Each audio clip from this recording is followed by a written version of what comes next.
मैं अपना मंतव्य रख देने के लिए इस कार्यक्रम का विशिष्ट अतिथि पूर्व गृह राज्य मंत्री एवं नेपाल संघ समाजवादी पार्टी का श्रद्धेय अध्यक्ष आदरणीय व्यक्तित्व माननीय रिजवान अंसारी जी को मैं हार्दिक अनुरोध करता हूं।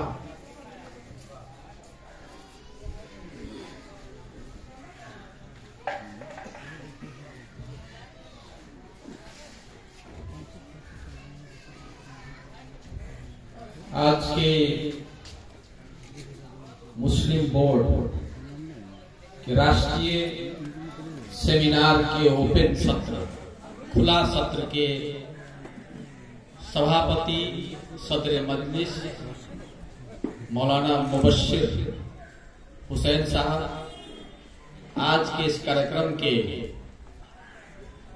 प्रमुख अतिथि पूर्व मंत्री और संसदीय समिति के सभापति माननीय अब्दुल खान साहब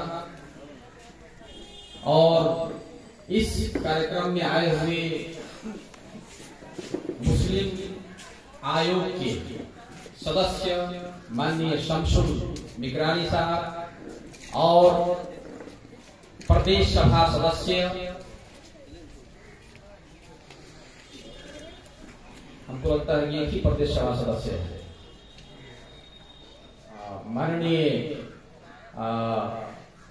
हसीना खातून साहिबा और मंच में हमारे तमाम उलमाए कराम और हमारे यहाँ पर मुस्लिम समुदाय के अगुआ नेता लोग, डॉक्टर अब्दुल रहीम साहब, इसी तरह से निर्वाचित लोग हैं, पूर्व अध्यक्ष लोग हैं, मंच में बैठे हुए जितने भी लोग हैं हमारे कौम के जो गहना है, इन सभी को, और आप इस ऑर्गेनाइजेशन के आह्वान में, इस ऑर्गेनाइजेशन के मेंबर लोग जो विभिन्न जिला से आए हुए हैं, तमाम उलमाए कराम और आज के इस कार्यक्रम में उपस्थित तमाम लोगों को मेरे तरफ से और नेपाल संघीय समाजवादी पार्टी की तरफ से अस्सलामु अलैकुम रहमतुल्लाहि व बरकातुहू।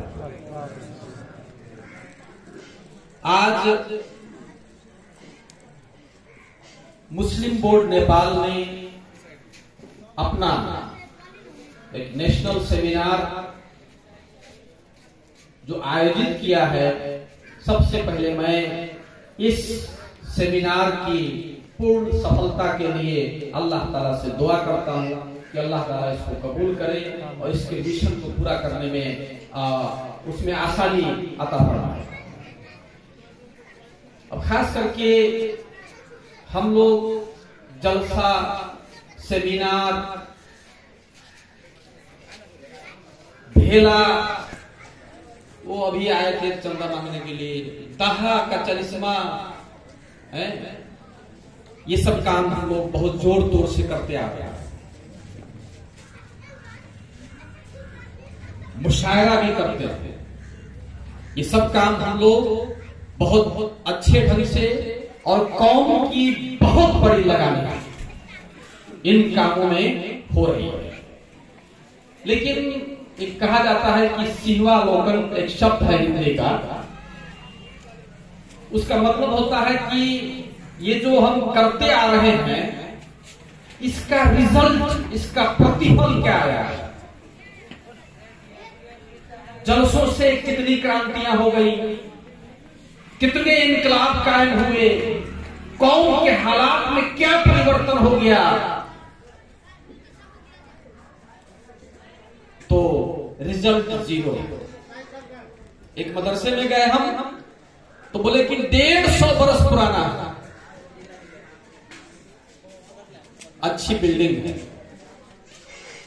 तो हमने कहा हजरत बहुत अल्लाह का शुक्र है कि 150 बरस पुराना मदरसा है। तो अब तक इस मदरसे से 150 बरस में कितने आलिम, कितने फाजिल, कितने राजनेता, कितने डॉक्टर, कितने इंजीनियर इस समाज को हम लोग दे सके।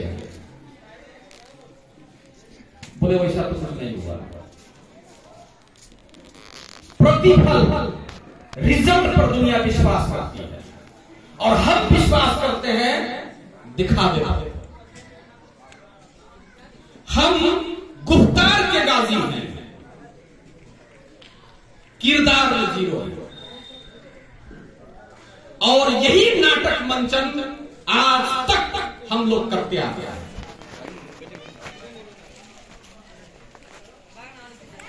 मतलब कितने नीचे जाने के बाद ये बात समझ में आने वाली है कि हम कहां पहुंच गए। किसी भी कौम की अगर उसके अवस्था को देखा जाए तो राष्ट्रीय तथ्यांक विभाग, उसमें जाकर देखिए कि आप इस देश में किस हैसियत में हैं। आप शिक्षा में कहां हैं, आप स्वास्थ्य में कहां हैं, आप देश के जो अंग हैं उसमें कहां हैं, आप संसद में कहां हैं, आप राष्ट्रीय सभा में कहां हैं, आप अदालत में कहां हैं, आप जो है राजनीति के क्षेत्र में कहां हैं। तो परिणाम आएगा जीरो। और नाक सबसे ज्यादा हमारी बंदी। हम एक दूसरे को देखना नहीं चाहते। हम अपना नेता, अपना अगुआ किसी को भी मानने को तैयार है, लेकिन अपने को नहीं। तो इस वजह से आज 3 सप्ताह होती है कि मुस्लिम बोर्ड नेपाल ये मुसलमानों के हित के लिए और देश के हित के लिए और यहाँ की जनता के हित के लिए खोली हुई संस्था 3 सत्ता होती है। एक शैक्षिक और सामाजिक सत्ता, उसमें आप कहां, तो उसमें आप दलित से पीछे थे,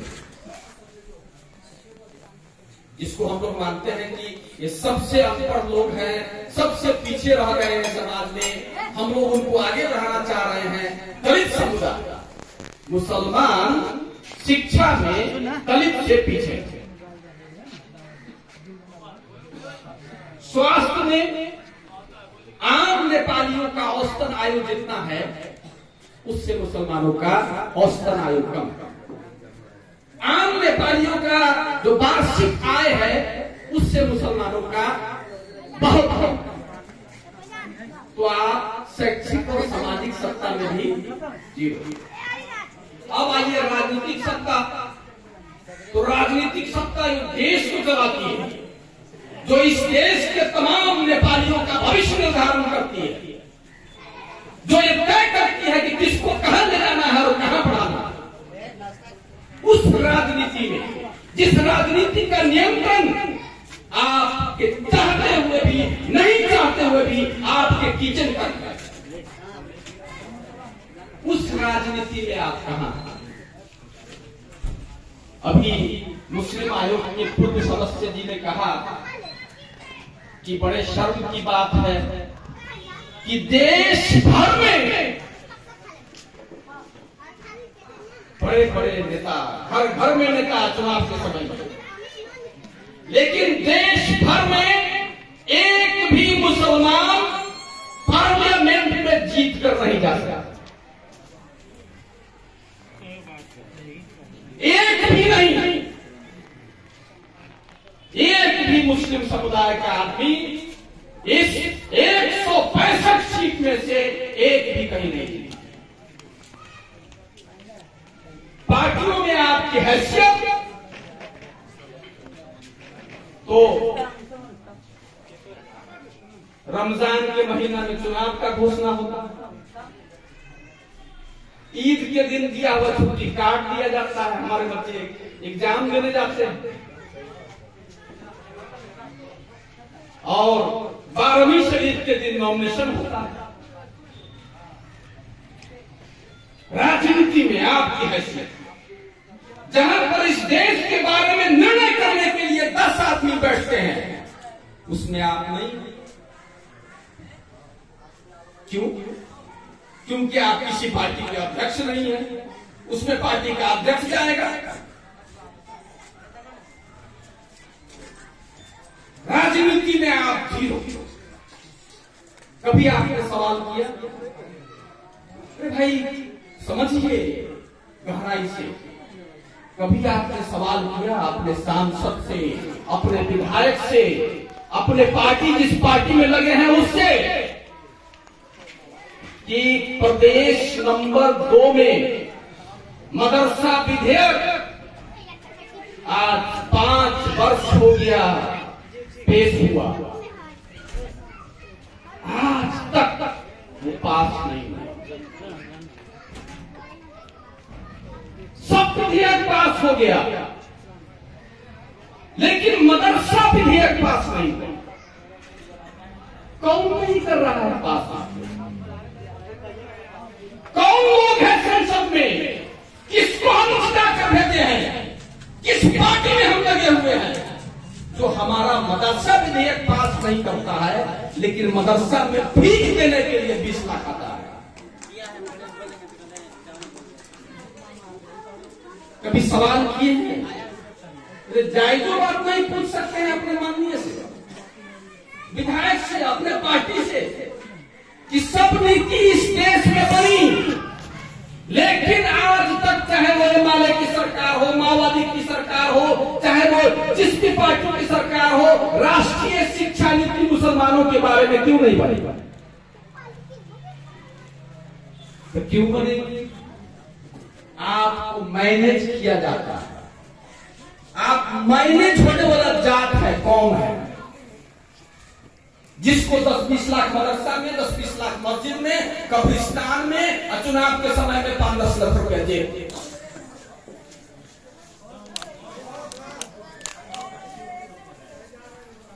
आपको मैनेज किया जाता है, आपके ऊपर जुल्म होता है, लेकिन एक भी नेता इस देश में नहीं बोलता है। एक भी नेता नहीं बोलता। कहे बोलेगा आपके लिए? क्योंकि समय पर आपको मैनेज किया जा सकता है, और आपके लिए बोल देगा तो पढ़े लिखे लोग हैं, जिहोश लोग हैं, वो नाराज जाएंगे, और आप नाराज होकर क्या बिगाड़ लिया? कुछ नहीं। हजारों साल नरगिस अपने बेलोली पे रोती है। हजारों साल नरगिस अपने बेलोली पे रोती है।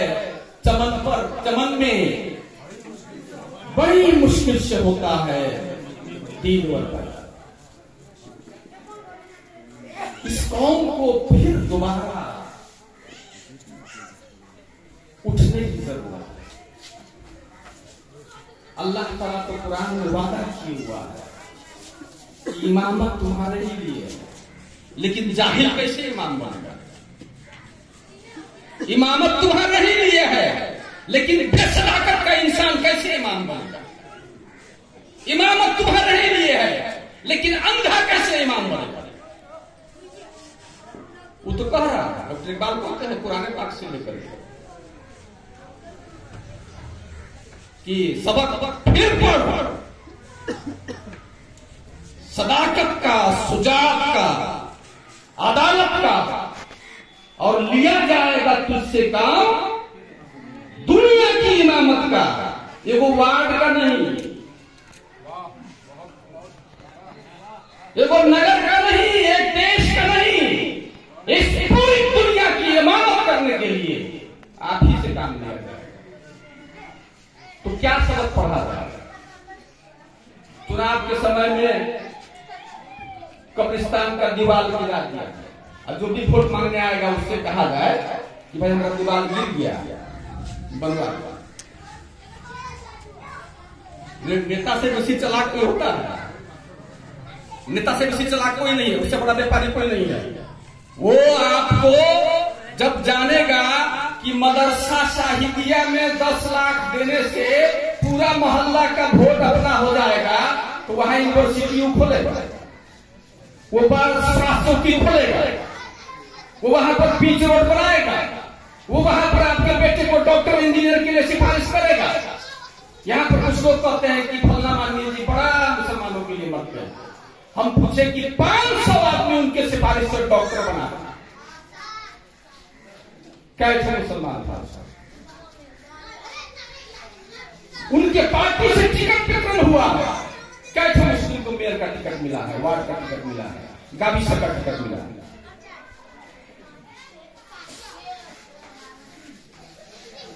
कहां चले गए हैं?